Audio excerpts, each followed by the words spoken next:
Olá, boa tarde a todos, todas. Eu sou Olivia Ardui, curadora assistente aqui no MASP, e eu vou fazer a mediação dessa segunda sessão da tarde do seminário Arte e Descolonização. Para os que tiveram aqui na parte da manhã, esse seminário é o resultado de uma parceria entre o MASP e Afterall, e que continua também amanhã, num segundo dia de seminário. Eu vou introduzir aqui os nossos dois palestrantes da tarde, que é a Nana Adusei-Poco e o Robert Aldrich. Cada um dos nossos palestrantes vão apresentar uma fala de 30 minutos, e, na sequência, teremos um debate alimentado pelas perguntas que vocês podem anotar, escrever e entregar para os colaboradores que estão circulando aqui no nosso auditório. Então, já vem um primeiro convite para vocês enviarem as perguntas, né? Eu acredito que também muitas das questões que vão ser abordadas aqui nas duas falas têm ecos nas falas da parte da manhã, então é uma ocasião de adensar e aprofundar essas conversas e esses tópicos que já foram iniciados na primeira mesa agora da manhã. Eu gostaria também de aproveitar para agradecer, então, a presença de todos, dos palestrantes, e vou agora introduzir, então, a Nana Adusei-Poco, nossa primeira palestrante. Nana Adusei-Poco é consultora acadêmica sênior e pesquisadora aluma no Centro de Estudos Curatoriais e Arte Contemporânea do Bard College. Foi professora visitante de História da Arte da Diáspora Africana na Cooper Union College, em Nova York. Participou no NKA, Journal of Contemporary African Art, na plataforma eFlux, no Kunstforum Internacional, na Flash Art, l'International, Dark Matter, entre outras. Foi curadora, entre outros, de Performances of Nothingness, Performances do Nada, na Academia de Artes de Berlim, em 2018, além do programa Longing on a Large Scale, em parceria com a mostra Euclidean Gree, de Todd Gray, no Museu de Arte do Pomona College, temporada 2019 e 2020. Por favor, Nana, e obrigada desde já.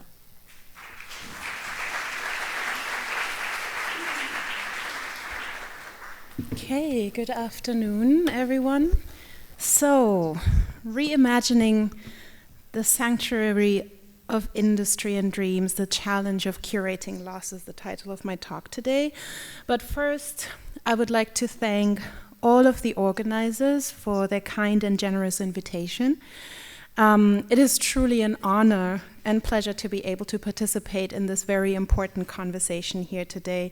And I would already like to thank all of the speakers for their generosity in sharing their thoughts. Oh, now I have to do this thing here. I start with a short prologue. I will start with these three questions that have been a driving force of my ongoing research and curatorial project on Black melancholia. These questions can be understood as an insight into my current intellectual investment, and in order to think with me through the possibilities as well as the impossibilities to engage with the colonial aftermath. First, how can we curate and engage with the works and legacies of artists whose works and lives are intrinsically bound to the aftermath of colonial epistemic and systemic violence that shaped their lives? Second, how do we not memorialize an event that is still ongoing? And third, in which way is it possible to convey absence as a tool with care and consideration in the contemporary? Black melancholia is deeply entangled with the questions that we are seeking to discuss in this conference. There's no possibility to return to a pre-colonial epistemology. The event or the catastrophe has already happened. So Black melancholia seeks to address the deep longing of an actualization that has yet to come into being. In my conceptualization, Black melancholia represents a consistent motor and drive for the invention of artistic, intellectual, and cultural expressions. It is carried by an inwardedness, a longing for the futures that are yet to come, the present, one is bent to hold space for, and the sadness that is evoked by care. Black melancholia is an expression of what the Black studies scholar Elizabeth Alexander framed as interiority. And I quote her, life and creativity beyond the public face of stereotype and limited imagination, quote end. Or what Gloria Anzaldúa describes as faculdade. It represents the gap in the archive, or as the historian Sadia Hartman has elaborated, the undocumented tenement hallways in which Black sociality was able to exist. This interiority is the space in which we shape a relationship with our human self, a self which has for centuries been denied to Black subjects and is therefore connected to a deep sense of loss. I argue that instead of immobilizing the Black subject, Black melancholia enhances the sensitivity of innovation, generative of Black diasporic socialities, and brings ideas of futurity into being. It is this through line of history which is embedded in an understanding of the self as part of an entangled relational multiplicity. But the consciousness that museums need to change was already expressed in the beginning of the 20th century. By an example, the Harlem Renaissance writer and philosopher and patron of the arts, Alain Locke. He already saw the necessity for, and here I quote, progressive policies, changing the role of the museum from that of a treasure storehouse of the past to that of a clearinghouse of the contemporary artist, quote end. Well, it is clear now that policies are part of the same colonial problem. However, a clearinghouse is an institution that ensures the care for the parties involved and the distributed knowledge. And I don't think museums actually really do care. Extensive amount of attention has been paid over the past 10 years on projects around decolonization in the museum field, often spearheaded by artists and curators of color. In the context of tribal museums in Canada, the scholar Amy Lonetree pointed out that decolonization entails a critical consciousness about the causes of our oppression, the distortion of history, our own collaboration, and the degree to which we have internalized colonialist ideas and practices. Decolonization requires autocriticism, self-reflection, and a rejection of victimage. Decolonization is about empowerment, a belief that situations can be transformed, a belief and trust in our own people's values and abilities, and a willingness to make change. It is about transforming negative, reactionary energy into the more positive, rebuilding energy needed in our communities, quote end. Sadly, empowerment is seldom the experience for people of color in the context of decolonizing projects in the museum.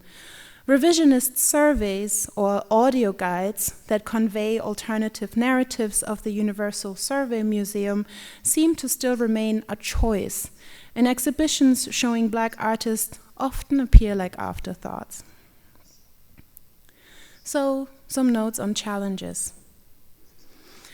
I want to engage with an exhibition that claimed to empower and correct the narrative, and yet the questions I'm interested in are around absence and melancholia surrounding the sculptor Augusta Savage.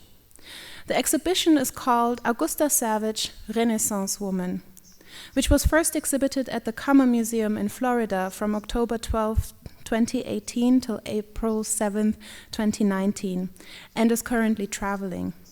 The iteration that this paper engages with was hosted by the New York Historical Society from May 3rd till July 28th. This retrospective is the first since the mid-1980s, and despite the fact that Augusta Savage's impact on the development of American art was profound, she is seldom mentioned outside the realm of the Harlem Renaissance, one of the most important arts movements of the 20th century. The exhibition was organized around 10 of Savage's remaining sculptures, which were surrounded with works with surrounded with paintings by artists who went through her art education or had worked with her in various capacities. In example, Jacob Lawrence, Selma Burke, William Artist, Norman Lewis, Ernest Critchlow, and Romare Burden, amongst many more. The exhibition culminated in a large vinyl showing her with her maybe most famous sculpture, Lift Every Voice and Sing, which you see here in the background. Exhibitions represent a discursive field for socio-political conditions. This chosen example is one that has proven very fruitful to examine, but it would not be difficult to engage with exhibitions that similarly have the trajectory to raise attention and awareness for Black artists of the 20th century. So what I'm trying to say, this is like an example of many. For those of you who are not and these were some of the works that surrounded Augusta Savage's work. For those of you who are not familiar with Augusta Savage, I would like to very briefly introduce her, foregrounding that substantial amount of research has been conducted on Savage by Theresa Leininger, Lisa Farrington, and also Romare Burden. Augusta Savage was born on February 29th in 1892, Green Cove Springs, Florida. Her talent to sculpt, which articulated itself early when she was a teenager, because she won a prize for her sculpture at the Palm Beach County Fair. Her passion for sculpting led her to move to New York City in 1921, where she studied on a full scholarship at the Cooper Union for the Advancement of Science and Art. At the time, by the way, the Cooper Union is also the only institution in the United States that would accept students of any social background, any racial background, and gender. So it's exceptional for the time. Savage published her poetry in Marcus Garvey's newspaper, Negro World, and after being invited and then disinvited due to racism to a residency at the prestigious Fontainebleau School in France in 1923, her name was catapulted into the momentary fame and made headlines across the country. So here you see one of the headlines. W.E.B. Du Bois arranged a scholarship for her to study in Rome a few years later. But Savage could not afford the travel and living expenses after taking care of her family, who had moved from Florida to New York City after losing their house in a hurricane. Finally, in 1929, she received a 2-year fellowship from the Roosevelt Foundation, supplemented by several donations by former teachers and colleagues, which enabled the 37-year-old artist to finally travel to France. After her return, she created the Savage School of Arts and Crafts in 1932 and made teaching and community art engagement a major part of her practice. The success of the studio and her work as principal instructor granted her the appointment as director of the newly launched Harlem Community Arts Center in 1937 through the Federal Art Program, and that's what you see here on the left side.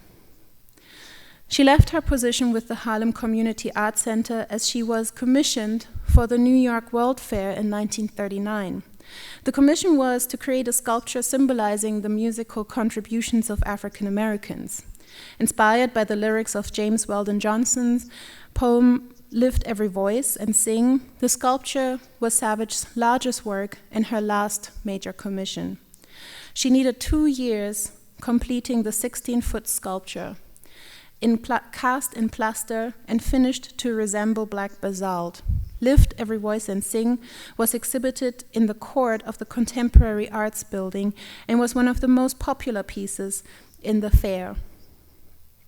And this is the moment where her story in public life usually ends, because Savage moved financially bankrupt to her daughter Irene upstate to Saugerties, New York. Every time I enter the Schomburg Research Center on for Black Culture in New York City and engage with the 4 boxes that Savage's life accumulated, I'm confronted with fragments. Most of her sculptures are lost or scattered, partially in private or public collections. What is predominantly left are photographs of her sculptures housed at Fisk University and the Schomburg Center. Here, the principle of the archive as a site of control and regulation, as described in Michel Foucault's archaeology, comes into full blossom, namely that the records clearly erase traces of resistance and insights into a life that was carried by insurmountable belief in the power of art, education, and an understanding of the necessity for economic independence. I argue that the absence of her work and even erasure is motivated by the sake of not knowing or condemnation into subaltern speechlessness, like her enslaved ancestors who remain silent in the colonial archive. But instead of mourning this loss, I want to see the gaps and absences as an important part of her narrative, as an attempt to acknowledge the limitations Savage experienced in her own career. Not because of her lack of ambition and resourcefulness, but due to the systemic violence and prevailing anti-Blackness. Reading Lyndon LaRue Perringer's beautifully produced report from his visit to Augusta Savage's studio on West 135th Street in Harlem in 1934 emphasizes that she was able to create what he experienced as a step into another world, into a sanctuary of industry and dreams. So this is a young person, and he created this. This is hand-drawn, which is so beautiful. So let's talk about dreams. Savage struggled financially throughout her life and worked like so many Black women as domestic help. And later in her life, when she had retreated from the New York art world, as a laboratory assistant. It is this absence that fascinates me. It is the retreat, the quiet that surrounds the rest of her life and her expressions through short stories about mice and cats, or a science fiction story that describes the landing of Martians in a rural area in the United States.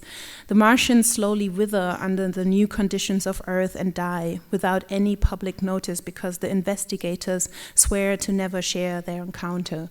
So you can read these short stories at the Schomburg. They have never been published, and they're also not part of the exhibition. Defeat and retreat is seldom the narrative in the story of race women, a framing that was utilized to describe Savage for her current retrospective. A race woman, in the words of Brittany Cooper, are women who entered the public racial leadership roles beyond the church in the decades after Reconstruction.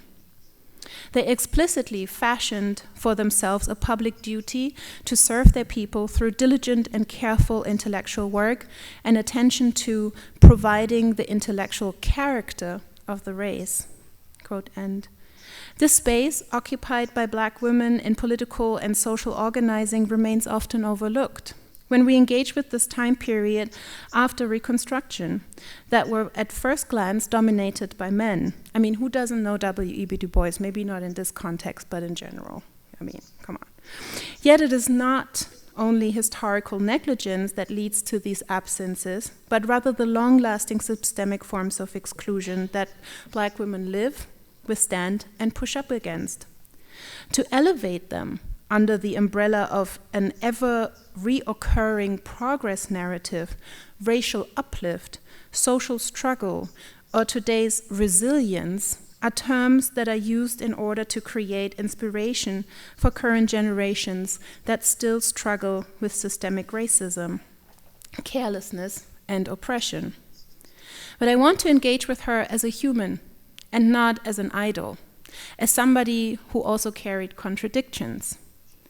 The exhibition text claims that Savage overcame poverty, racism, and sexual discrimination, which speaks to the desire to read her life as a success story in the face of ongoing injustices. And I think this is like something that, connects back to our previous panel. How do we work on representation. She did not overcome. She lived with, pushed through, and lastly claimed with her retreat the space that the literature theorist Kevin Quashie framed as the Black Quiet, as a space for the potentiality of blackness outside of resistance.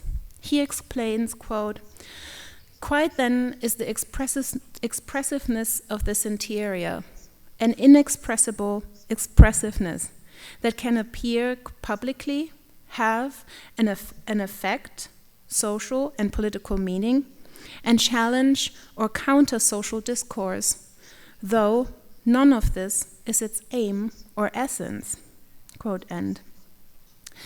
Savage never had the financial means to create the sculptures in scale and material that she desired, apart from her famous sculpture, Lift Every Voice and Sing.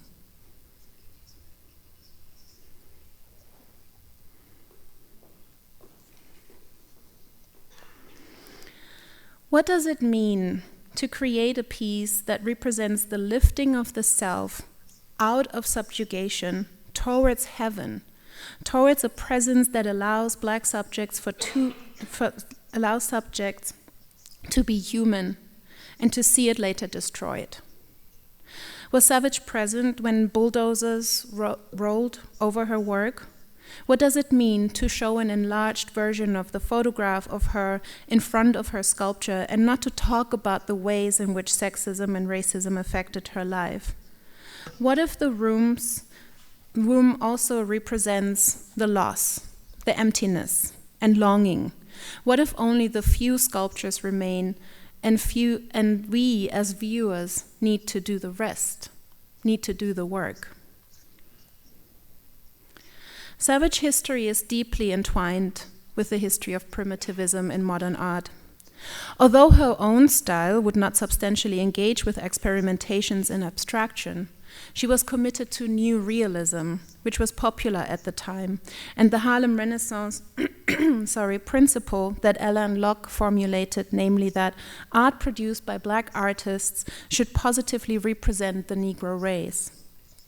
However, the form in which Savage chose to work in, as well as the type of display in her commercial gallery, reproduced an aesthetic language that was closer to the prevailing hegemonic aesthetics of the establishment than to the experimentations of her peers around the same time.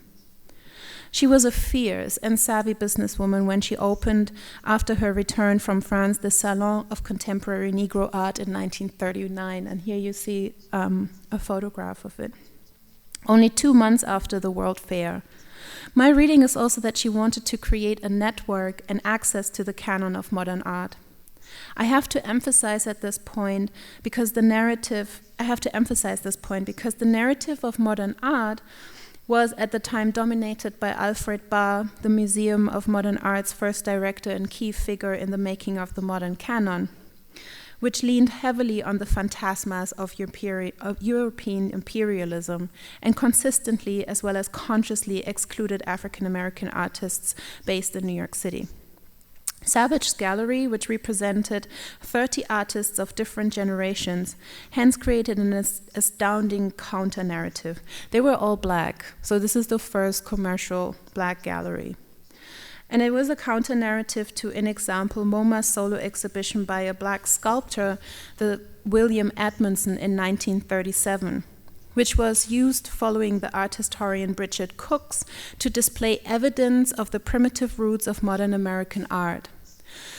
Edmondson was born in 1874 near Nashville, Tennessee, who had never received any training and whose works were created in limestone.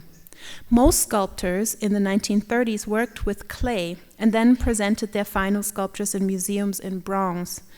Shows a difference between what was established and what was presented as indigenous, naive, native, and shows Barr's agenda to present an artist who was perfect for elevation as primitive into the modern world, or into the modern art world. Additionally, Barr had already mapped what he considered modern art in his notorious exhibition Cubism and Abstract Art, and further established the deep divide between mainstream white artists and what avant-garde Black artists are And he further established the deep divide between mainstream white artists and what avant-garde black artists are, meaning colonizer and colonized. Her gallery didn't last and made no profit because white collectors and museums would not invest in black artists. It wasn't trendy anymore. Where were all the white friends and patrons and colleagues when she addressed her hardship? Will black people's problems forever remain in the personal/individual sensibility? That Augusta Savage was a resilient, powerful, and strong woman is without doubt. That she deserved everything that she asked and fought for is also a given, and yet that her story is not a single story has to be emphasized. If we take a closer look at her contemporaries, then there are several retreats, several moments of quiet. The writer and anthropologist Zora Neale Hurston equally retreated and moved to Jacksonville, Florida. She had to receive social welfare because she could not support herself and worked as a maid and as substitute teacher. Hurston had her papers ordered to be burned, from which only a few survived the fire. Nancy Elizabeth Prophet, an incredibly talented and rigorous sculptor, is another example. Prophet attended Rhode Island School of Art and Design. She equally had to work as domestic worker before befriending the affluent Gertrude Vanderbilt Whitney, the founder of the Whitney Museum, and Harlem artist, and she enjoyed the attention from the liberal arts circles in the 1930s. But like Savage, with the rise of abstract expressionism in the 1940s and its male-dominated white genius narrative, she fell out of interest. Her works are predominantly lost, and she died penniless, back in the circle that she once described as her education, quote, the college of serious thought, situated in the campus of poverty and ambition, quote end.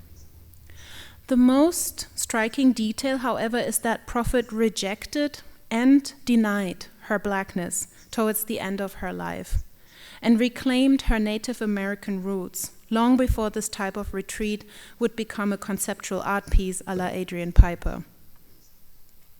Whilst going through Augusta Savage's documents at the Schomburg, I encountered the first issue of the magazine Responsibility, which was published in 1943, to which Savage had contributed the cover image. How did she feel when she read Eleanor Roosevelt's greetings, who had attended her salon opening 4 years earlier? Roosevelt says, quote, and this is during the war, important, right? My dear Miss Handy, I'm very glad to send a message to the meeting of the National Association of Negro Business and Professional Women's Club. This time is a time of stress and trial for our whole country. The Negro people who are doing their share on the battlefront and on the home front have, in many ways, a more complicated problem to meet than any of our other citizens. I feel confident, however, that they will add to their patriotic record of the past and that this period will mark a time of progress for the Negro race, which will come to fruition in the future if we all have patience and goodwill and do not try to force things, sorry, I'm like overemphasizing, which can only, I turn into Eleanor Roosevelt, what's happening to me? Okay, I wanted to become an actress once. Okay, but wait a minute. This is a serious talk. Sorry. Where were we? Force things which can only come gradually and because of a willingness to cooperate among all groups in this country. Reading these words can only encourage anger and frustration for the racial anxiety and coded threats expressed as well as executed, which affected too many Black lives and deaths. So I have to ask, also for the contemporary moment, what is patience in relation to mortality? What is at stake when Savage's story can only support ideas of success and achievement and overcoming? This gap between the way in which, can you start, please? The video?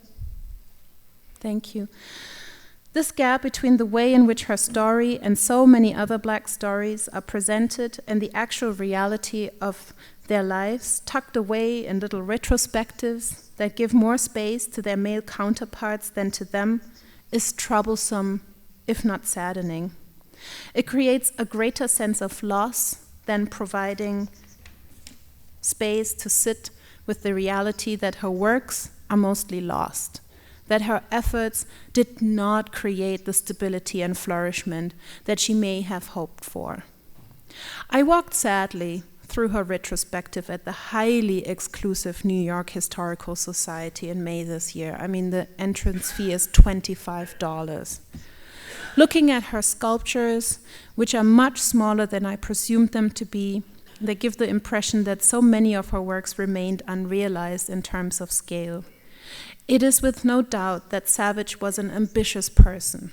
The medium and material that is at the center of her practice is one of the most expensive, which would lead to so many of her projects to remain unrealized. With her piece for the New York World Fair in 1939, she demonstrated that her art was also about scale and big pictures that reach a sense of monumentality, a monumentality which demands space, intellectually, physically, as well as emotionally. Space that she took up, but was never allowed to hold.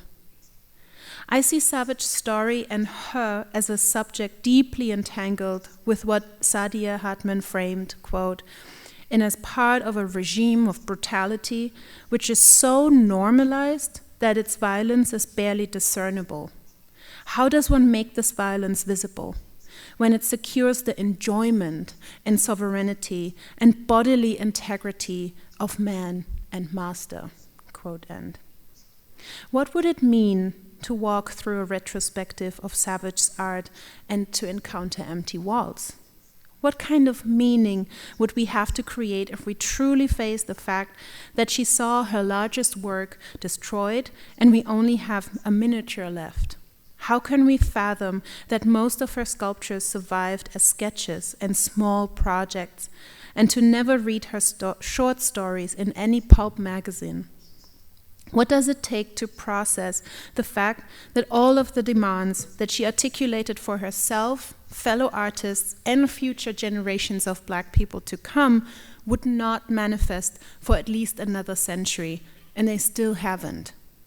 What does it mean to confront the emptiness on the walls when we are realistic about the fact that the men on the walls, the painters on the walls, were not necessarily supporters of other women artists and that their success was also due to their gender? I think this is the challenge of the losses that Savage went through, that have to take space in today's debate in order to truly cherish and honor her life. Because if we don't look at these absences, we will reproduce the very same dimensions of institutionalized anti-Blackness that didn't allow Augusta Savage to thrive in the way in which she desired and deserved to be in the world. Thank you.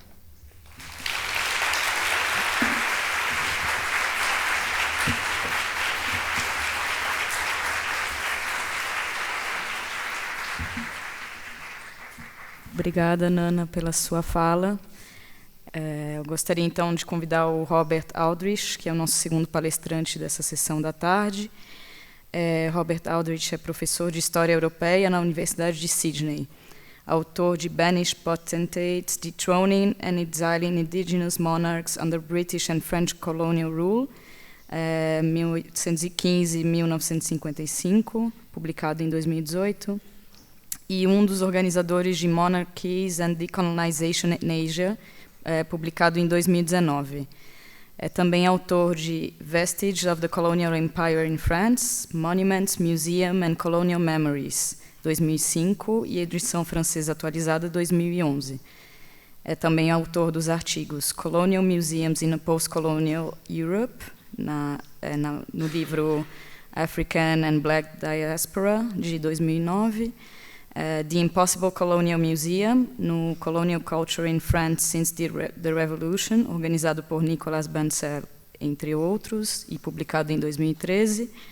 e Old Colonial Sites and New Uses in Contemporary Paris, publicado em Neocolonialism and Built Heritage, Echoes of Empire in Africa, Asia and Europe, organizado por Daniel Kostlitz, publicado em 2019.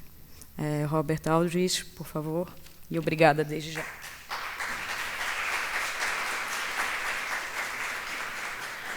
Muito obrigado por o convite. É um prazer participar neste seminário e de visitar São Paulo pela primeira vez. Uma cidade fantástica. And now I'll speak English, because I don't really speak Portuguese. But let me say thank you to the interpreters for this conference, and also to the organizers. Lisboa, don't be racist. You say you're not racist, Madam Lisbon. Think about your history. Learn to whom you owe a memory, the fallen of your crown. But I've heard that you now want to build a museum of the Lusitanian adventure.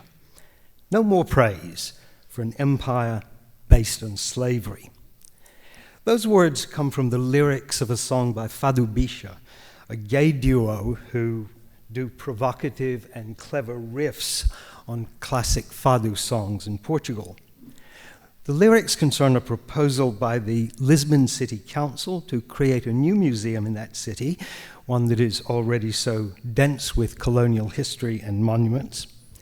It was to be a Museu dos Descobrimentos, or Museu das Descobertas, but the suggested name was considered by some a euphemism that papers over the violence and exploitation of conquest and rule.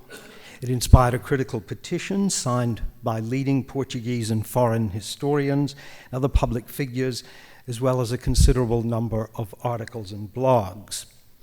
At the moment, it seems unlikely that the project will be pursued, at least not in the form in which it was originally mooted, though Lisbon is indeed erecting a memorial to slavery thanks to an initiative spearheaded by the Portuguese Associação de Afrodescendentes, or JAS. Meanwhile, two new initiatives concerning museums and colonialism have provoked debate in Europe. The Humboldt Forum in Berlin, whose opening has been delayed until 2020, will bring together collections from the old Ethnological Museum and the Museum of Asian Arts into a new facility, the reconstructed Palace of the Kings of Prussia. That raises questions about the provenance of objects on display and their potential restitution. A second work in progress is the resurrection of the Old Colonial Museum in Rome, which was opened by Mussolini in 1923 to celebrate Italy's African empire. That museum closed in 1971, but there is now a plan to reopen it, though under a new name, within the Museo della Civiltà. And of course, there have been continuing discussions about how colonial history is portrayed, how it is present or absent in many other museums, including in my own country of Australia. The broad issue of the decolonization of museums, as all of us know, has been a growing one over the last couple of decades, and there is now a substantial scholarly literature on the question, including pioneering works by such authors as Annie Coombs and Tim Barringer, more recent ones by John Mackenzie, John McAleer, Sarah Longmire, and Alice Conklin, just to cite a few English names. And I myself devoted a couple of chapters to museums and exhibitions in the book that was mentioned in the introduction. Central to these discussions at the present has been the question of the restitution of objects taken by colonizers from countries that they conquered, the booty of empire. The report commissioned by the French President Emmanuel Macron from Felwine Sarr and Bénédicte Savoy, published last year, provided forceful arguments for the systematic repatriation of art and artifacts from Africa that are housed in French collections. The report received a favorable response from President Macron, who has already ordered the return of 26 pieces from the Dahomey Kingdom to Benin, and also foreshadowed further returns. Dutch and German museum authorities earlier this year adopted sets of principles about repatriation of ethnographic materials, and of course there are proliferating demands concerning objects in the British Museum, the Victoria and Albert Museum, and many other institutions. The question of the restitution of indigenous works is not as such my theme in this talk, crucial though it be, as I'm interested here from the point of view of an historian rather than a museum curator, politician, an artist, or a jurist, in the way that colonialism has been presented in several European museums. Not surprisingly, many museums, perhaps the majority of museums, contain objects linked to overseas empires, whether by provenance, the professional background of donors, or the inspiration from foreign places that led to their creation. In this presentation, I would like to discuss 3 museums, the institutions that are now called the Tropenmuseum in Amsterdam, the Africa Museum in Brussels, and the Museum of the History of Immigration in Paris, all of which I was able to revisit just before I came here to Sao Paulo. All 3 of these were intentionally and proudly established as colonial museums in the early 20th century in the wake of colonial expositions. Their explicit mandate was to promote Dutch, Belgian, and French empires, to galvanize support for colonial efforts, and to display the art and artifacts of the countries that had been taken over. They were meant to provide education and entertainment for the public, but expressly also to serve as organs of propaganda for colonizing states. They formed part of a wide-ranging effort through publications, associations, colonial expositions, teaching, advertising, to vaunt the merits of empire and the benefits it allegedly brought. The Brussels Museum emerged from an, let's go back actually, never mind. The Brussels Museum emerged from an exhibition on King Leopold's Congo Free State in 1897 and opened in a grandiose palace in the suburb of Tervuren in 1910. The Amsterdam Museum brought together earlier collections, including one from an 1883 exhibition to a colonial institute that was also established in 1910, but because of the First World War and economic problems, the museum itself was not inaugurated by the Dutch Queen until 1926. The Paris Permanent Colonial Museum, it was called permanent in its title, for its part was built for the International Colonial Exposition of 1931. All were housed in grandiose, purpose-built edifices, and the message behind the museums was carved in stone. In Paris, for example, the vast and technically highly accomplished bas-relief that covered the front facade illuminate the products that the colonies brought to France, tropical agricultural commodities and minerals in particular, while the murals in the Great Hall, the Salle des Fêtes, portray the benefits that France took to its colonies, the other side of the equation, and those products were good government, research, missionary work, medical care, justice. Every motif in the edifice in Paris, including the reception room that you saw quickly in the last slide, was meant to recall the colonies with the frescoes of Asian religions, for example, and the furniture built in modernist style from tropical hardwoods. On the side of the museum were engraved the names of the colonial heroes of France, beginning with the Crusades. For good measure, the museum contained a tropical aquarium in the basement. In Brussels, there were allegorical statues of Belgium bringing civilization and well-being to the colonies. There was a prominent bust of King Leopold II and a plaque listing over 1,000 names of Belgians, but no Congolese, who had died in Leopold II's Congo Free State. The Dutch Museum similarly boasted architectural motifs relating to the East Indies and other possessions in the Netherlands.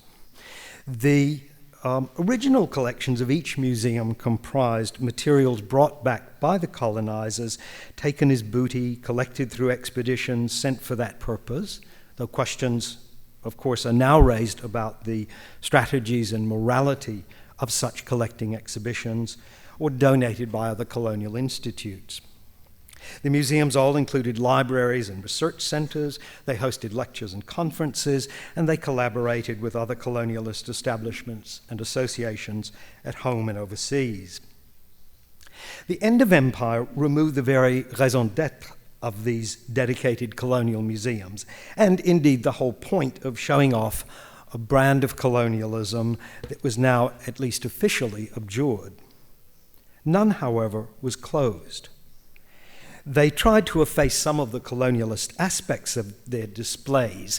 In Paris, that salle des fêtes showing what France gave the colonies was simply closed to the public for a number of years, and many of the colonial era paintings were put into storage. But in Paris, as well as in Amsterdam and Brussels, the colonial motifs in the architecture and decor remained in place, and in many cases are now protected by heritage laws. The names of the three museums were also changed, losing the adjective colonial, and the Paris Museum in 1960 became the Museum of African and Oceanic Arts. In Paris, by the way, there had always been an awkward division in non-European collections between the former colonial museum, the one I've been talking about, and the more anthropological Musée de l'Homme.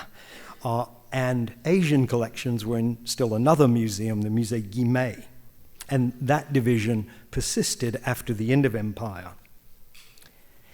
By the 1990s, however, those old ex-colonial museums seemed old-fashioned, especially in the case of Paris, in the rapidly changing landscape of new Paris museums and the so-called Grand Projet.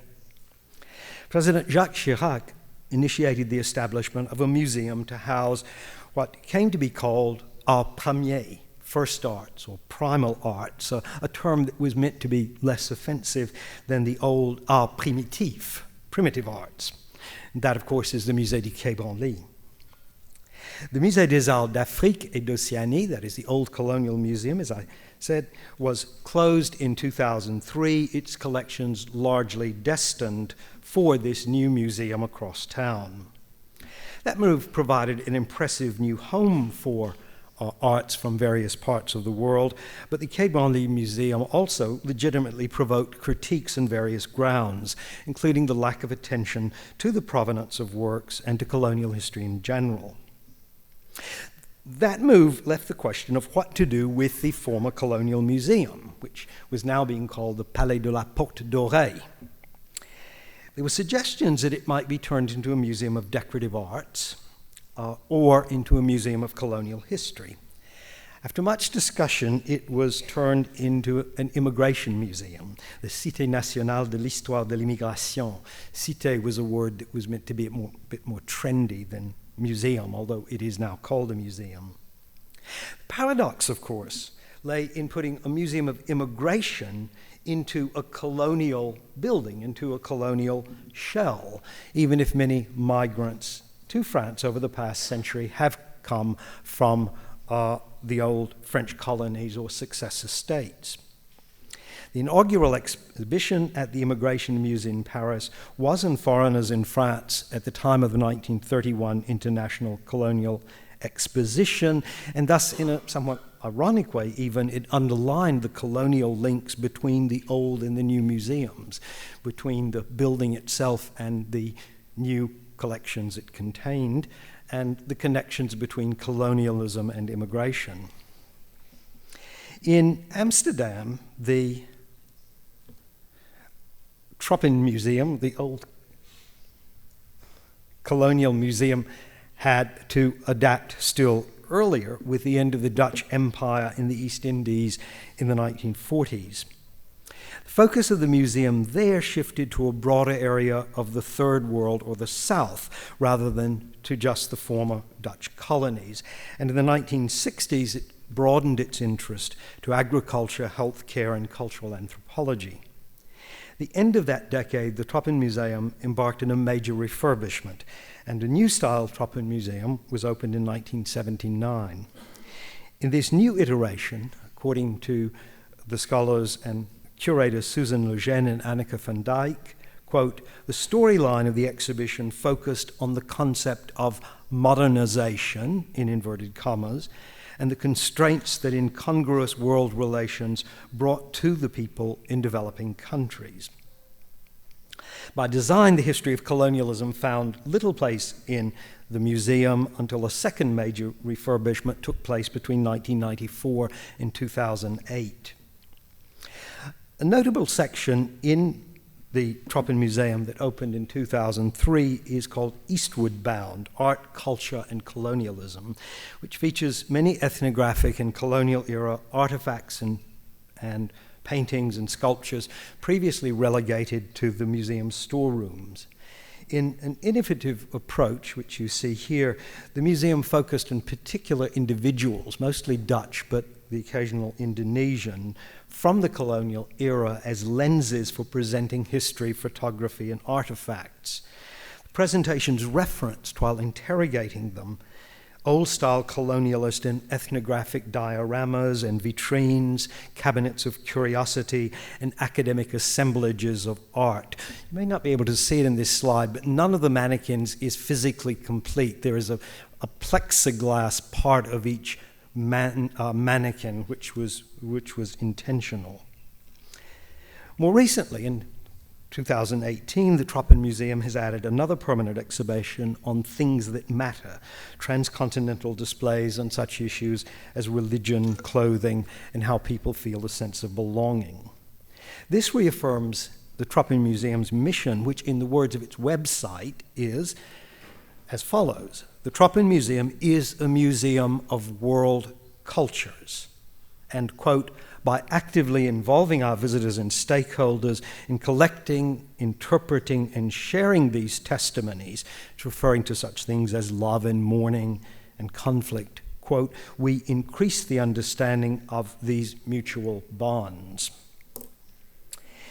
The Royal Museum of Central Africa in the Brussels suburb of Tervuren was similarly faced with the question of how to adapt itself after the independence of the Belgian Congo in 1960. There were some changes in exhibitions in the following decades, though there was no major overhaul. This was often considered the last existent colonial museum. No major overhaul in a period when Belgium, like other European societies, wished to forget the colonial past, a phenomenon which the French historian Benjamin Stora has memorably labeled colonial amnesia. Colonialism was still present in the building's decor and collections, and in 2005, the Tervuren Museum organized a large, if controversial, exhibition on memory of the Congo, the colonial era. In 2013, the museum closed for a 5-year renovation, and it reopened in December of last year, although not without some adverse commentary. Just before it reopened, President Laurent Kabila of the Democratic Republic of Congo made another plea for the restitution of Congolese art and documents from Belgium. A group of academics and others signed an open letter under the title, What Are 300 Congolese Skulls Doing in Belgium? And King Philippe did not attend the official reopening, the royal palace remarking that the monarch did not participate in events that do not receive consensual support.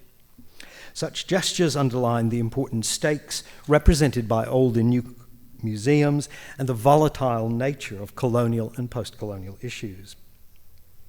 Each of the 3 colonial museums has thus undergone major changes since the formal end of the imperial age, though their itineraries have varied. the Amsterdam Museum trying to re-establish itself as an engagé museum of world culture, though with a logical emphasis on the former Dutch East Indies, the Paris Museum becoming a museum of African and Oceanic art, and then a museum of immigration, and the Brussels Museum largely focused on the cultures of Central Africa. There's much to be said about these institutions, and indeed there have been countless reactions to their metamorphoses among academics, journalists, political activists, and diasporic groups. Museums, as we all know, in general face many challenges linked to the physical facilities they occupy, the budgets with which they are provided, the political imperatives to which they must respond, and the various publics who are implicated in their exhibitions. It can be facile to criticize an institution for what it fails to do, especially without taking into consideration some of those parameters. But a museum should provoke discussion and unsettle visitors, and museums are ceaselessly evolving. The remainder of this talk, I would like to offer some personal observations as a historian of colonialism on these three former colonial museums. The reopened Africa Museum, as I've already stated, has already attracted its share of criticism, but the renovation I do think is impressive. This is a painting that a visitor soon sees when he or she goes into the museum. It's a 2002 painting by the Congolese artist Shela Sheikh called Reorganization, clearly showing the tussle between those who would like to remove and those who would like to retain various sculptures, including one of the iconic sculptures in the museum, the so-called Leopard Man. The museum built a new entrance, which was designed to provide a physical and cultural distance from the historically marked old building with its blatantly colonialist decor and plaques that note that the colonialist artwork, such as statues and maps, are heritage protected. There is also this group of politically racist statues that have been, as it were, cordoned off into one section in the entrance of the museum with labels that say that they represent the ideas of a different period. One of the centers of the museum is the vast rotunda, which has a number of colonialist era statues, such as this one of Belgium bringing civilization to Africa. They have been left in place, the museum stating that they are protected by heritage laws and cannot be removed, but the museum has commissioned some artists to create other works for that space and elsewhere. This one by Aimé Pane provides a counterpoint to the old statues of Africans and Belgian colonizers, speaking of the new breath of a growing or blossoming Congo. The names of 7 Congolese who died in Belgium while being displayed in the African village of 1897 have been etched by Freddy Tsimba, another African artist, on glass walls, and there are various other contemporary African works that reflect on colonialism.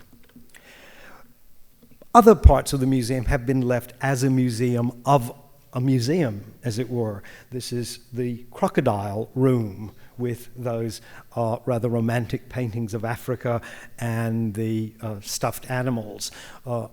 One of the rooms that was most popular in the museum's former incarnation. One gallery in the new museum is devoted to colonial history.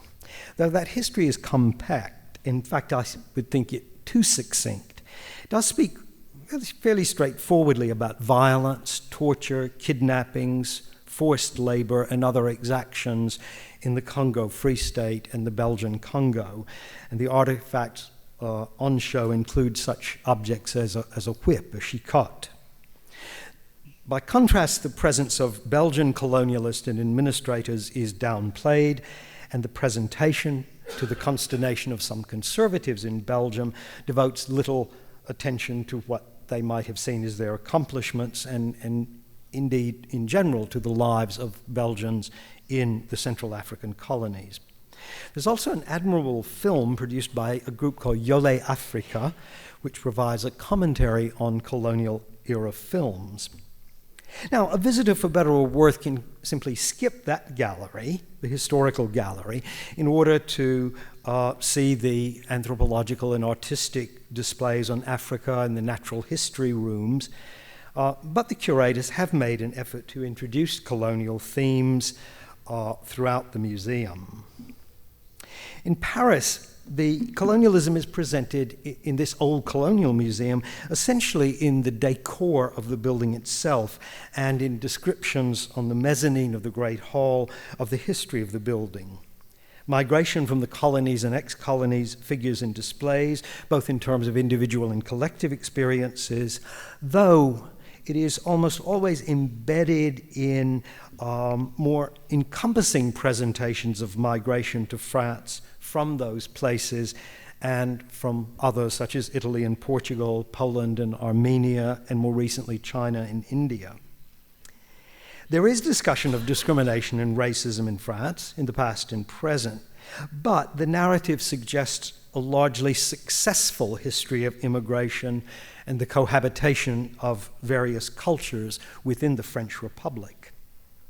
Yet that museum, too, has been politically charged, like the one in Brussels. In 2010, the Museum for the History of Immigration was briefly occupied by homeless people, the sans-abri, and several artifacts from their occupation now feature in the exhibits, as do objects relating to the travail of present-day migrants.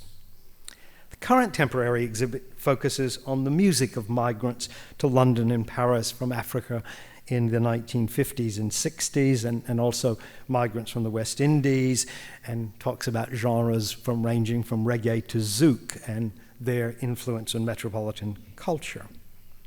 Yet with its old collections transferred to the Musée du Quai Branly and other institutions, and with its transformation into a museum of migration, and it is an interesting enough museum in that form, the old colonial museum nevertheless seems somewhat eviscerated of its history and emptied of the objects it was built to house.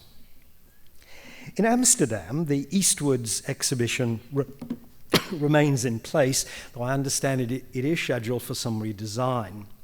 At the moment, there is a large temporary exhibition on the Muslim pilgrimage to Mecca, and a smaller and very fine display called Afterlives of Slavery, which talks about African culture in the Dutch West Indies and Suriname, resistance to colonialism, present-day views of Dutch administration of the Netherlands' 6 remaining islands in the Caribbean, and also the lives of West Indians in the metropole.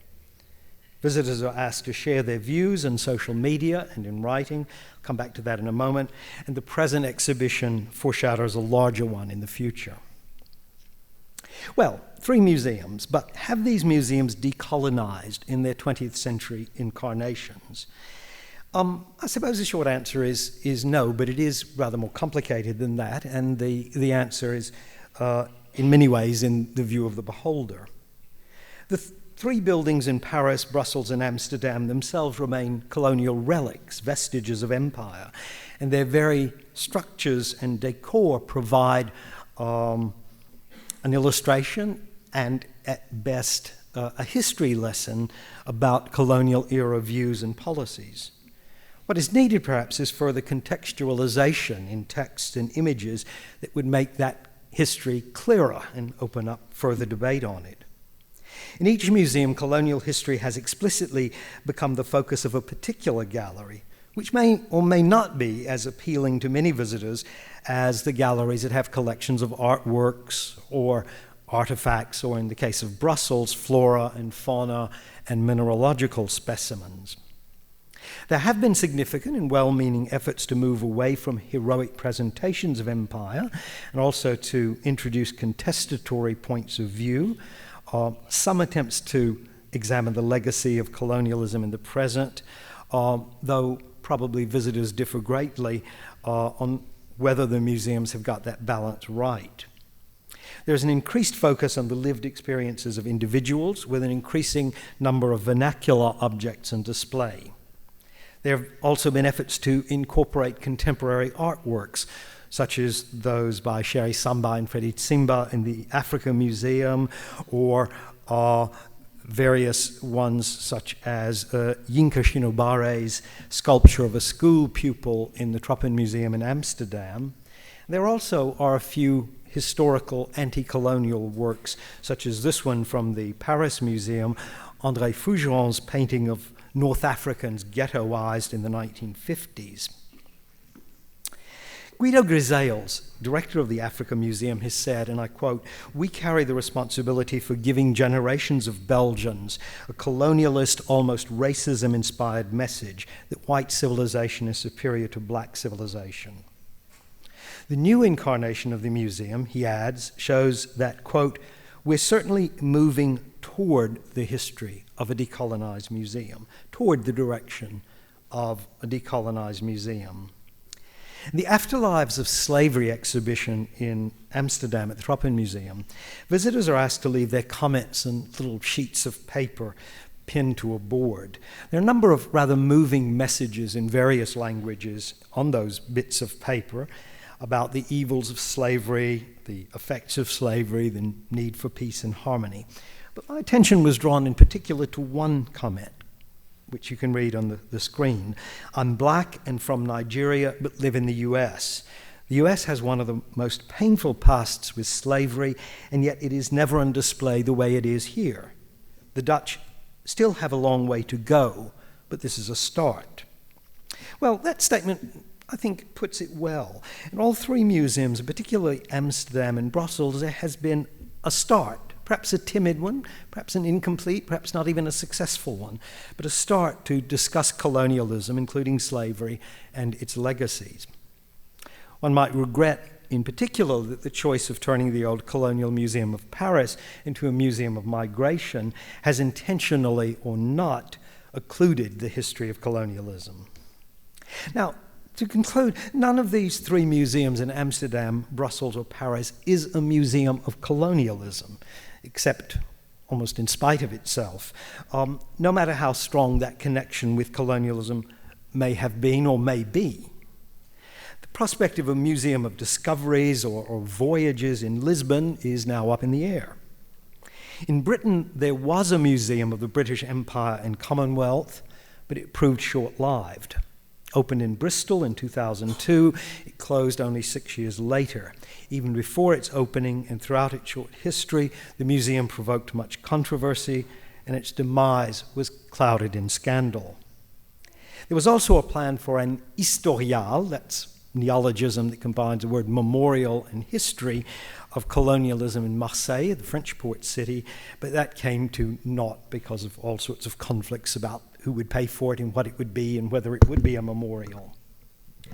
More positively, there have recently been new exhibits or galleries, including a temporary exhibition on colonialism in the German Historical Museum and a new gallery on Danish colonialism in the National Museum in Copenhagen.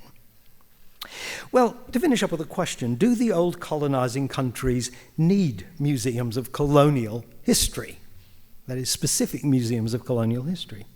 French historian Pascal Blanchard, supported by a number of public figures, in 2012 published a Manifeste pour un musée des histoires coloniales, a manifesto for a museum of colonial histories, but it failed to win the support of the government. This year, Blanchard has renewed his call for such a museum in an article in the Paris newspaper Libération.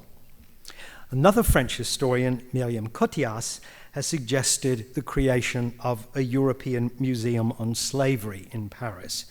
There is, in fact, a museum of slavery in Liverpool, as many of you may know. Well, it does seem odd that with the plethora of museums in Europe, thousands upon thousands, there is not one dedicated to such a major topic as colonial history.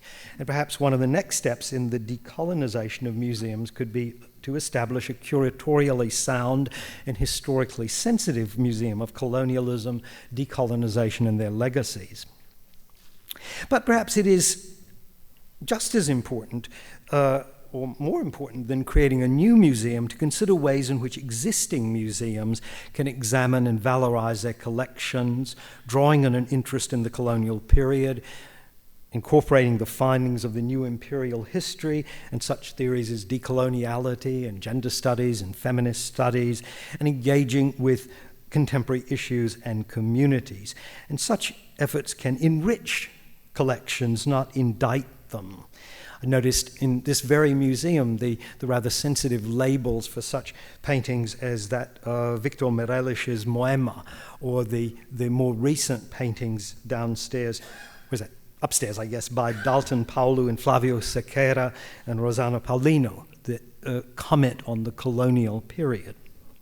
Decolonizing museums is a museographical, historical, and legal opportunity, but it's also a moral one. It is thus, I strongly believe, not a question of removing the history of colonialism from museums, of erasing the varied experiences of the colonized and also of European colonists and their points of view, or of hiding colonial era artwork. Rather, as a historian, I think it's more a question of reintroducing discussion of colonial history and the after effects of colonialism, of representing that history in a new and diverse and even argumentative fashion. And that concerns institutions that have survived from the colonial period, such as those in Amsterdam, Brussels, and Paris, those more recently established, and perhaps those yet to be created. The project is not one limited to European countries, but it's also one that faces museums in the Americas, in Africa, in Asia, and Australasia as well. Thank you.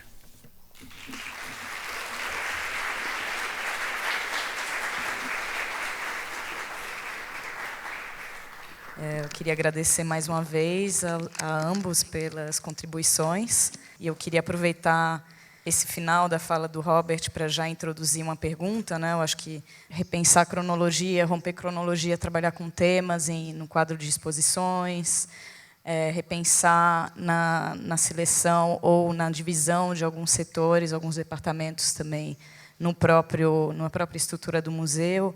A gente também viu, né, pensar em como reapresentar e trazer as lacunas e a própria história num outro contexto, com fricções, com diálogos novos entre uma apresentação mais colonial, histórica, junto com trabalhos comissionados que respondam a isso, né?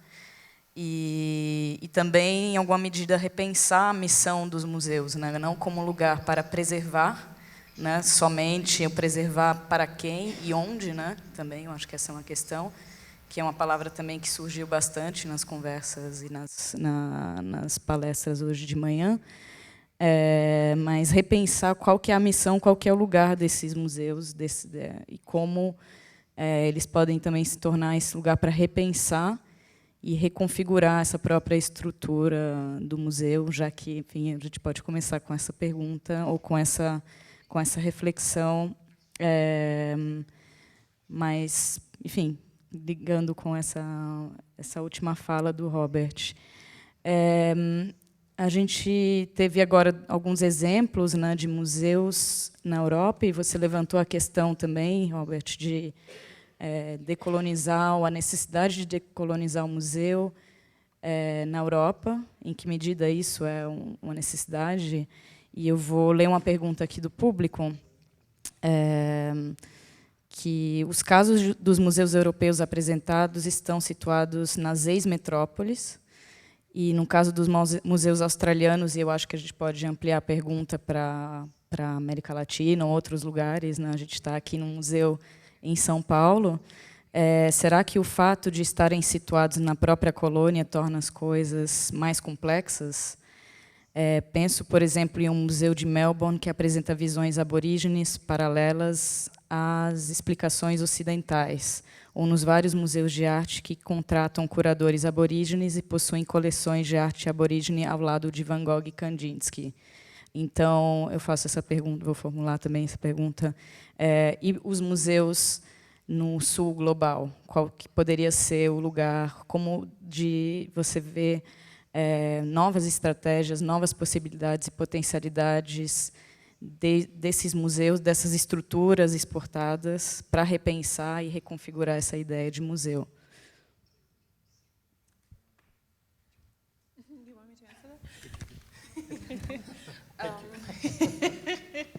It's a big question. Yeah. But I think we have to, first of all, I would like to differentiate between like the different spaces that we call either museums or spaces of art, right? Like Robert was talking about museums that were clearly built around the colonial period of exploitation, so let's call them colonial survey museums. Then we have the Universal Survey Museum, which kind of is deeply connected to that. Then there's different thematic museums, but then we also have Kunsthallen, the Kunsthalle, Pinakotheken. Then there is such spaces such as like modern art museums. So each of these spaces have historically a different agenda and therefore also need different types of attention. So to think about, for instance, I know that, you know, the historic display by Lina Bobargi is upstairs, which is stunning, which is an amazing experience. But it is seldom sort of talked about critically in which way, you know, her work was also inspired by candomblé. And often in the Brazilian context, when I think about candomblé, I think about black people, and I think about people who were enslaved and brought here from the African continent, from what is now Nigeria, and they are completely erased. And I think that sort of like strange divide is really where, you know, like a sort of historical consciousness has to come into being, which is not only changing the forms of display, but it's like what kind of knowledge is conveyed, what is left out of the conversation, how are we implicated in that. I think that's one aspect I wanted to emphasize. And the other aspect is that it is actually also like deeply, like it's structural work. It is, sorry, I'm hearing the, it's so weird, right? It's like somebody keeps talking in your ear. But it's like, why are you disturbing me? It's structural work, it's epistemological work, meaning it's like the decolonization of knowledge, the way how we see ourselves in the world. It's also an acknowledgement for the dead. And that is like really deep, hard work. And it is not easy. And I'm actually honestly at a point where like museums will never be able to not be colonial, because the entire idea of display and going to a place and just like show things is part of the like European oculocentrism that derives from the time of the Enlightenment. So we have a lot of work to do, and we're all implicated in that. And yes, it is theoretical work as well. Like, I don't want to be anti-intellectual. It is deeply theoretical, but there's a practice to that. Yes, I absolutely agree. I think that there's no one-size-fits-all answer. Museums differ greatly in terms of their size, their budgets, their focuses, the origin of their collections. And each museum has to face ways that it can address current issues. It may be very small things. We heard this morning about a label that talks about an African woman, which could have another label that says this is a Xhosa woman. We can see on the back of a painting that says slave quarters, on the front of a painting it says a village. I can't remember the exact name. And I think that's really interesting, and as I was trying to suggest, I think all of this enriches rather than impoverishes collections. We live in a very historical time. People enjoy watching the History Channel on television. They like watching historical films, and historians and curators can perhaps draw on that interest and that enthusiasm to revise museums, to think of new ways of approaching a public. Many people never set foot in a museum, but they watch television, they read blogs, they go to the movies, they pass street art. Museums are part, I think, of a much larger visual culture, a much larger culture in general. And there are infinite opportunities for exposing people to ideas about colonialism, anti-colonialism, decolonization, and their legacies. And something very interesting, and I will allow myself just one remark on Australia as well, is the way that museums have developed in the global south.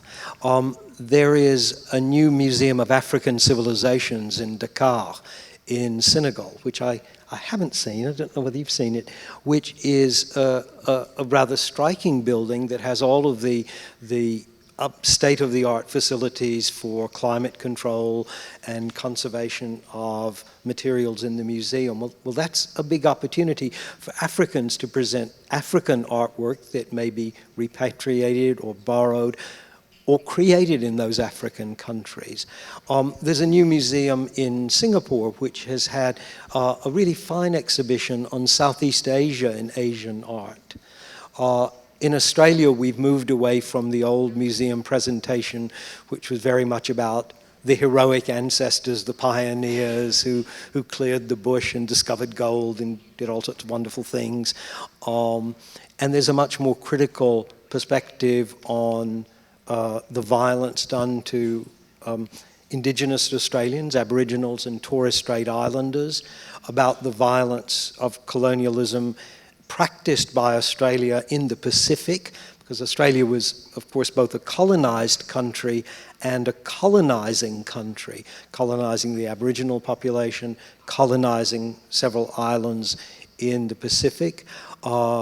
We do have in Sydney, where I live, a fine art museum where the curator of Aboriginal art is an Aboriginal woman, and she's remodeled and introduced new ideas to those collections. So I think it's all an ongoing project, and in some ways that project is as important for the global south as it is for the global north. I visited a number of museums in Vietnam, which are really interesting for the perspective they provide. It's historically a very orthodox perspective on colonialism and the Vietnamese victory against the French and the Vietnamese victory in the war against the Americans. To be honest, it's not a very nuanced presentation.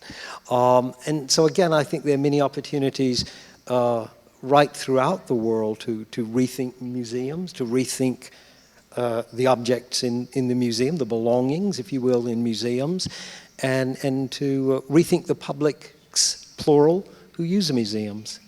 Can I add something to that I forgot? I think one aspect that didn't quite come through in your presentation, and I remember Wanda also talking about, like, that was another question I had for you, is this sort of, who is this for? Who are the audiences that, you know, these museums are addressing when it comes to colonial violences? Like, as I mentioned in my talk, like, most of the time this is not a space for healing or, you know, for people of color. It's like, it simply is not. It's incredibly violent. All three examples that you engage with, I don't go to because I think there's not good intentions. But what are good intentions in the face of that history? So to turn it into like opportunities, it's like, it's late, like it's 2019, right? I take your point. I think you're quite right. And the question of publics is a really essential one. The museums that I talked about have varied publics. One of the most important is school groups. Even before it was renovated, the Belgian Museum was the destination, according to their own material, for just about every school group in Belgium. The Museum of Immigration in Paris, when it changed itself, made a big talk about wanting to open museums and the history of migration to the descendants of Algerians and Africans and others in France.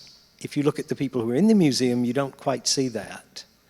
The museum in Amsterdam also has that mission to bring new people into the museum. But I wonder, I think that's a challenge because some people are not accustomed to going into museums. They may feel brutalized at some of the objects and images in museum. They may feel out of place. How do you reach those people? Can you reach those people? Well, who are those people now?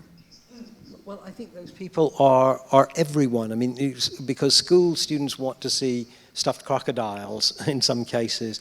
Those people are say in Belgium, they are the descendants of those who lived in the colonies. They are the... So you mean Congolese, like people of Congolese? Well, the Belgians and the Congolese, but also the others in Belgium, because they're Turks and they're Indians and Palestinians, and who may not have this link to the colonial past that, say, Congolese have in Belgium. How do you bring them into the museums, and how do you bring the museums to them? And I take your point, them is a very generic word, but I think I am talking about a variety of peoples, of different ages, of different ethnicities, of different levels of education, of different levels of interest. The museum in Paris was continued before its transformation, and even to some extent still, to acquire large numbers of visitors for, guess what, the aquarium. Yeah, but I mean, there's also a certain type of spectacle. I mean, particularly when we think about the Musée Quai Branly that you mentioned, and the notorious Pascal Blanchard, who put on a show which was called Le Sauvage, the Savage, which had rather non-contextualized photographs enlarged, and it was like the show in France that year with the highest numbers of visitors, which is basically, again, like a human zoo, which is incredibly violent. And that's why I'm asking, like, who is this for? And Pascal Blanchard actually responded on a panel to me that he wasn't surprised that people would be sexually aroused looking at black bodies in human zoos. So that's the type of reflection that we're dealing with, right? Like, so if decolonization really, really demands, like, to talk about whiteness, to talk about white supremacy, to talk about anti-blackness, but honestly, I don't need to do that. That's not what I desire. I desire something else. I desire what I try to emphasize, like a real care for the complexities of the people, my people of African descent, who, you know, are spread around the world. And I'm not sure if I actually really need to have the museum structure in order to address the things that I want to address, because that's in itself still embedded in a colonial logic. And I loved, actually, I love these little moments of openings that Wanda showed us, for instance, when you have a ritual inside of a space that is not meant to be for that, but you can reconnect people with something that is not, you know, not part of the narrative. And yet, I think there's something else needed. And I mean, I'm still, yes, contradictions here. For full disclosure, I'm working in an institution, but the institution is actually the only way, sadly, to actualize yourself as a human being. The moment you are not in an institution, whether it means you are not married or you are not working inside of an institution, etc., the system will make it incredibly hard for you. And that is part of the colonial paradigm, surprise, right? So that's how deep it goes. And we all carry that. Indeed. Well,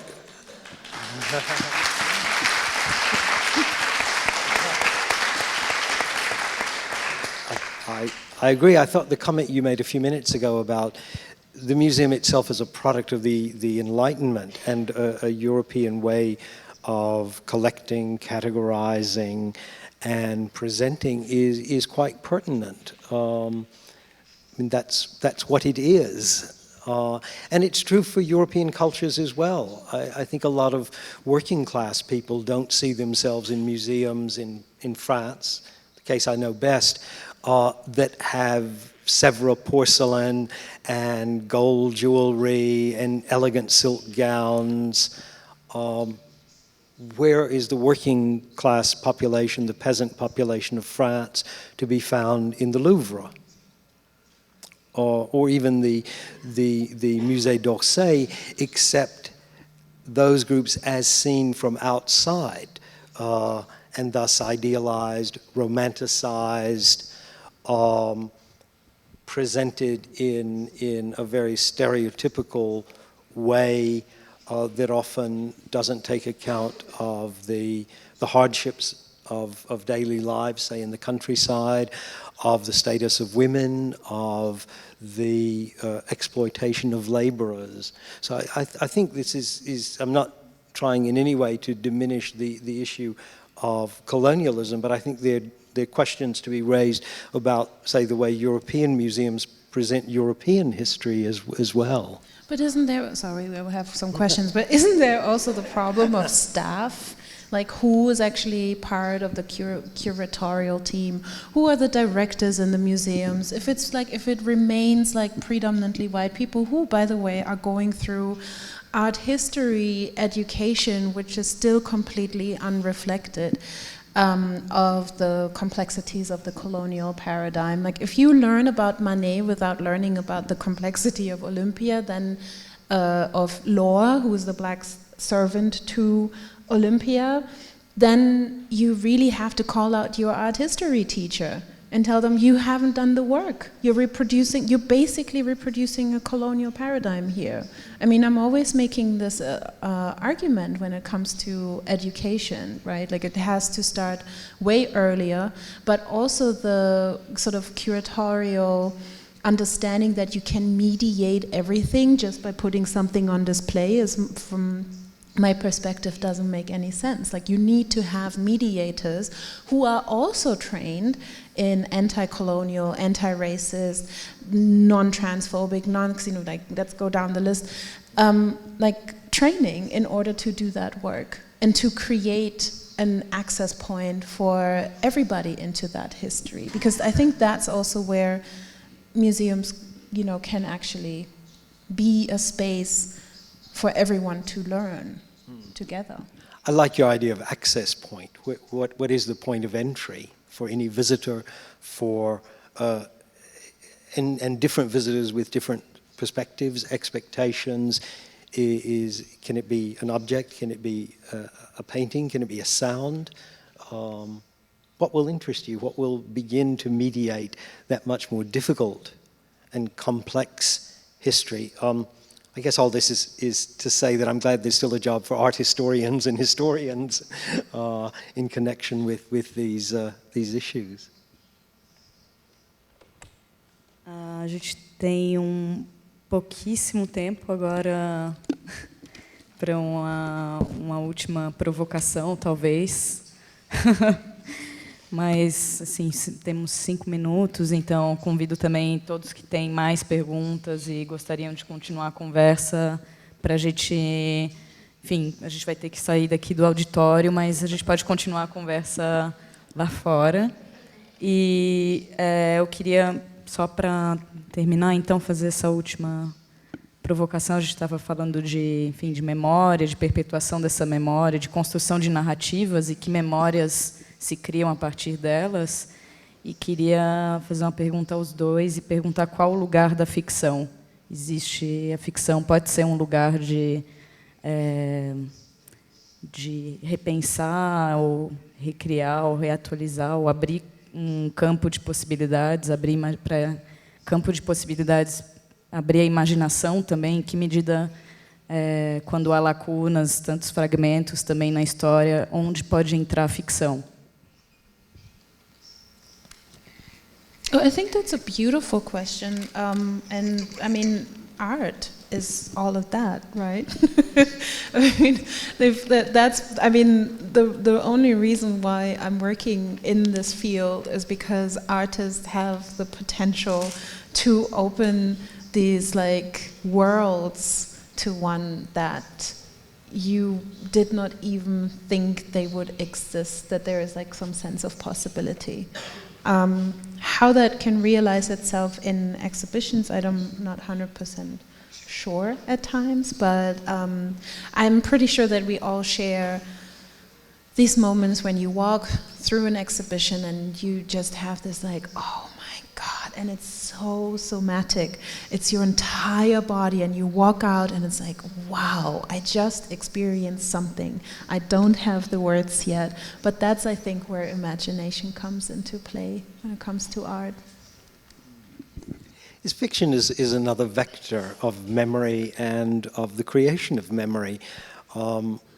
It's really interesting how many novels are now available in a country like my own from Africa or Asia or South America, how many more are being translated. And that often excites people in a way that museums excite other people, films excite other people. After all, it's all a question of imagination, which doesn't mean that it's a false imagination, but it is imagining what someone else's life was like, what the context of another period was, of what the experiences were like in a different world.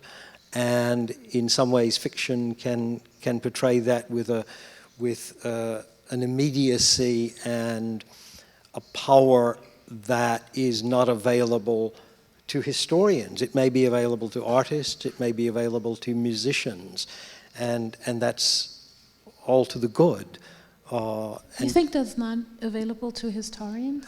Well, I think historians are constrained nevertheless by certain sorts of evidence and by the canons of the profession, which doesn't mean that historians can't be inventive and innovative, but a fiction writer can go beyond that. I think. I'm just asking. Yes, maybe I wish I were a novelist, but... No, because there's so much speculative fiction and history coming out these days. That's why I'm asking, where I also see the shift in the discipline that, you know, like is also part, I think, of like a decolonization process or decolonizing process. Indeed, I mean, in my discipline, there has been now what is sometimes called the new imperial history, which has tried to read against the grain, which has tried to use techniques such as ethnohistory, which has tried to introduce notions of gender into history, that has emphasized the lived experiences of ordinary people of whatever background, rather than the great and good people. And that has added immensely to historical work. I mean, by authors such as Antoinette Burton or Anne-Laura Stoller, or a number of them, I think, who have pioneered an entirely different view of the history of colonialism. Yeah, but I think there's also sources that, you know, in oral history, an example, like to go into spaces that are not part of like an Enlightenment project in terms of the discipline, that have been challenging like classical art historical sort of work in the first place. Like, how do we approach that? Because for some people that's fiction writing, for other people this is their history, and I think it's important to take that into consideration. If I can just very briefly mention an example of that, we're never going to finish. It's a good conversation. An acquaintance in Australia had collected many old photographs from Papua New Guinea, which was once an Australian colony, and he actually took those photographs back to the region where they were taken in the island and showed them to people who identified some of their own ancestors, talked to him about the images, talked about what was portrayed in the images, and I thought that was a very interesting approach to get the people of Papua New Guinea to talk about their own lives and histories and those of their ancestors through the lens of these colonial era photographs.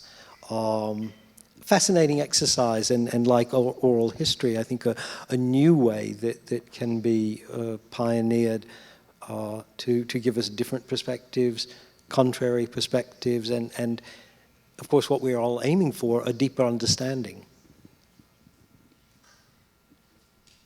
Obrigada, então, aos dois palestrantes. Eu acho que isso vem também como um convite para repensarmos, né, histórias ficcionais, histórias virtuais, repensar, reposicionar o museu, a história da arte, as narrativas apagadas, as vozes silenciadas. E, enfim, gostaria de agradecer Nana, Robert, pela fala de vocês, pela contribuição, pelo debate, e agradecer a presença de todos aqui também, lembrando que amanhã a gente continua, né, o seminário Arte e Descolonização, que é um resultado de uma parceria entre o MASP e Afterall. Amanhã, às 10h30, temos a primeira fala. Muito obrigada a todos e podemos continuar a conversa aqui no hall do museu. Obrigada.